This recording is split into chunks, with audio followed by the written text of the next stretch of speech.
शाहजहांपुर से हमारे संवाददाता सत्यप्रकाश सोनी ने हर्ष झिंझा के साथ किसान आंदोलन और काले कानूनों के बारे में बात की। शाहजहांपुर बॉर्डर से हर्ष झिंझा का बड़ा बयान सामने आया है, जिसमें उन्होंने कहा कि हम राजनीति नहीं करने आए हैं, किसान का बेटा हूं, किसान बनकर आया हूं, और अगर मोदी सरकार हमारी बात नहीं मानती है, वह ये तीनों काले कानून वापस नहीं लिए तो हम दिल्ली कूच करेंगे और इसमें कोई भी संकोच नहीं करेंगे। और उन्होंने कहा कि मोदी जी, आप किसान की परीक्षा मत लो। हिटलर को अपनी तानाशाही के लिए मौत को गले लगाना पड़ा, उसी तरह मोदी सरकार को भी कोई फैसला लेना पड़ेगा, या तो काले कानून वापस लो वरना सरकार छोड़ दो। गोल्डन न्यूज के लिए शाहजहांपुर से सत्यप्रकाश सोनी की रिपोर्ट। मैं इस वक्त शाहजहांपुर बॉर्डर पे खड़ा हूँ और कुछ हमारे साथी किसान साथी हैं जिनसे मैं पूछूंगा, आप तीनों कृषि अध्यादेशों का क्यों विरोध कर रहे हो? सर, आप कहाँ से हो पहले तो ये बताओ। हम जी हनुमानगढ़ से आए हैं, किसान साथी आए हैं, 40-50 लोगों का हमारा जत्था आया था और यहाँ शाहजहांपुर बॉर्डर पर किसान विरोधी बिलों के खिलाफ आए। सर, आपका नाम क्या है? मेरा जी हर्षवर्धन झिंझा है, हनुमानगढ़। सर, इन 3 कृषि अध्यादेशों का आप विरोध क्यों कर रहे हो? पहले तो रीजन बताइए आप। ये जी जो कृषि जो बिल आए हैं, इसमें एक बात है भाई, किसानों के हक के बिल नहीं है। जो 2-3 मुद्दे हैं उनके बारे में तो काफ़ी चर्चा हो चुकी है, पर बात यह है कि जो सरकार का जिद्दी जो रवैया है जी, जो तानाशाही रवैया अपना रहे हैं वो ठीक नहीं है। किसान अगर अपनी शांति से मांग कर रहे हैं तो उनकी बात सुननी चाहिए। बिल सरकारें हम इसलिए बनाते हैं, भाई बिल लेके आए, बड़ी उम्मीदों से लोगों ने वोट दे के सरकार को केंद्र में लेके आए थे, पर इसकी जो सोच है, तानाशाही सोच है, किसान विरोधी सोच है, हम इसके बिल्कुल खिलाफ हैं और डटकर इसका मुकाबला करेंगे। लेकिन सर, केंद्र सरकार के मुताबिक 23 फसलों को पहले से ही मतलब MSP के अंदर रखा गया और उसके बाद में 3 और फसलें आज जो मतलब 23 फसलों के साथ में ऐड कर दी गई। फिर प्रॉब्लम क्या है? MSP तो ऑलरेडी MSP कहाँ है जी? पूरे हिंदुस्तान में 5% लोगों को MSP मिल रहा है, 95% लोगों को MSP मिलता ही नहीं मिल रहा है। 5% पूरा नहीं मिल रहा है। MSP तो सिर्फ किताबों में रह गया, जमीनी हकीकत। लेकिन सर, केंद्र सरकार के अनुसार तो 2013 के बाद और भी ज़्यादा किसान की आय बढ़ी है और MSP के अंदर ज़्यादा बढ़ी है। ये ठीक है, बिल्कुल। देखो, आंकड़ा बढ़ रहा है, पर अभी भी इसमें बहुत कमी है। किसान अगर सड़कों पे आया तो कारण से आया। तो सर, एक और है कि मतलब केंद्र सरकार का कहना है 1990 के बाद में रेगुलर इस कृषि कानून के ऊपर रेगुलर बहसबाजी हुई है। 2009 के अंदर कांग्रेस सरकार भी यही कृषि कानून लेके आई। फिर मतलब क्या कहते हैं, आप बीजेपी के कृषि कानून का यही क्यों विरोध कर रहे हो? फिर 2009 कानून कोई बीजेपी कांग्रेस से हमें कोई मतलब नहीं। हम सब किसान हैं, जो हमारे हक की बात करेगा हम उसके साथ चलेंगे। किसान 1990 की क्या बात करे, 30 सालों में तो किसान को बिल्कुल इग्नोर कर दिया है। किसान की तो कोई बात ही नहीं करता इस देश में। किसान कृषि प्रधान देश में 68% लोग जो किसानी से जुड़े हैं उनकी तो कोई बात ही नहीं करता है। और ये आंदोलन है, ये कोई आंदोलन छोटा नहीं है, अंतर्राष्ट्रीय लेवल पर पहुंच चुका है ये आंदोलन। इस आंदोलन की गूंज रहेगी, इतिहास बनेगा और आने वाली सरकारों को एक बात मालूम रहेगी भी वो जब भी वो किसान के बारे में सोचेंगे तो इस आंदोलन की गूंज उनके कानून में उठेगी। भाई अगर हम किसान के खिलाफ जाएंगे तो ऐसे आंदोलन खड़े होंगे।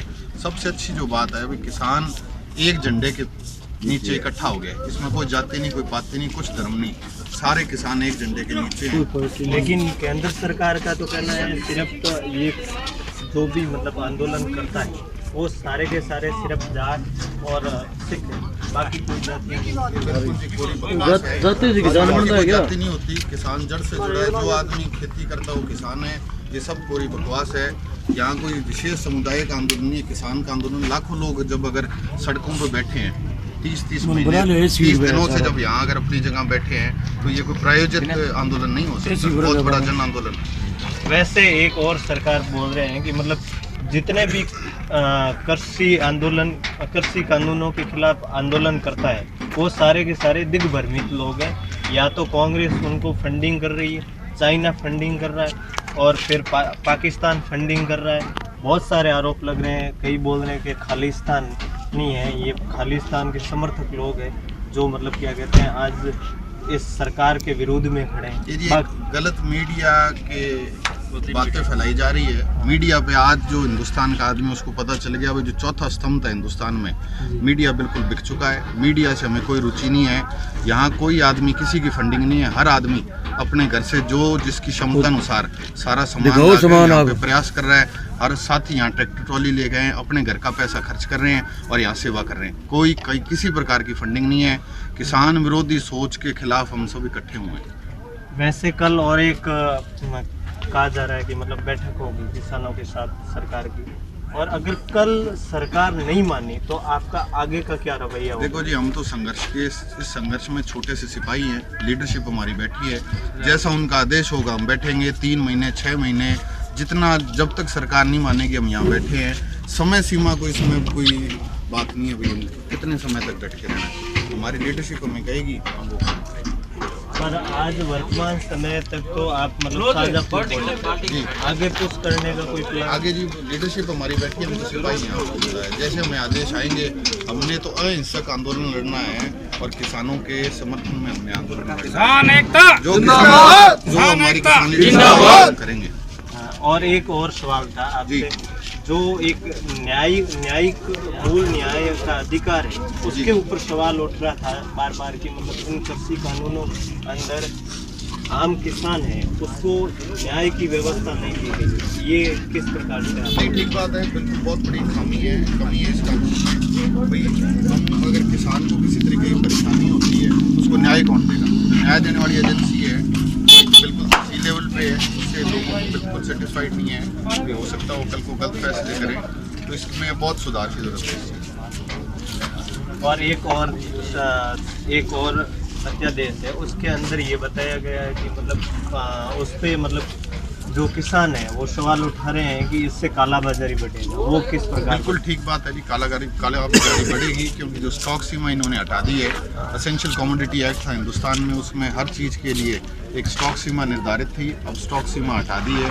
कोई भी व्यक्ति, किसान के पास इतनी कैपेसिटी नहीं है कि वो अपना स्टॉक कर सके, तो सीधा सीधा व्यापारियों को फ़ायदा होगा, किसानों के हितों पे कुठारा गाता है। इसमें हम बिल्कुल खिलाफ है इस बात से। लेकिन जो केंद्र सरकार का तो ये कहना है कि मतलब हम तो बिचौलिए जो भी है वो समाप्त करना चाहते हैं। हम तो इस मंडी अधिनियम जो कानून है 1938 का सर छोटू राम जी का, उसको हटा के अब ये नया कानून लेके आ रहे हैं, तो इससे बिचौलिए जो भी है वो ख़त्म हो जाएंगे। तो बिचौलिए अब सरकार पता नहीं किसे कहते हैं, हमारे तो समझ से परे हैं बिचौलिए कौन है। मंडी व्यवस्था अगर बनी हुई है, हमारा इतने सालों से टैक्स का जो पैसा लगा हुआ है, मंडी व्यवस्था बनाई है और आज इसे एकदम से खत्म करना चाहते हैं, ये गलत है। अगर आपको कोई कानून बनाना है तो आप आम राय लो, किसान संगठन है, किसानों से बातचीत करो। बहुत अच्छी बात है आप अगर इसमें सुधार करना चाहते हैं, पर सुधार करने का कोई तरीका है। धक्केशाही तानाशाही रवैये से हम सुधार को, ये बात ठीक नहीं है।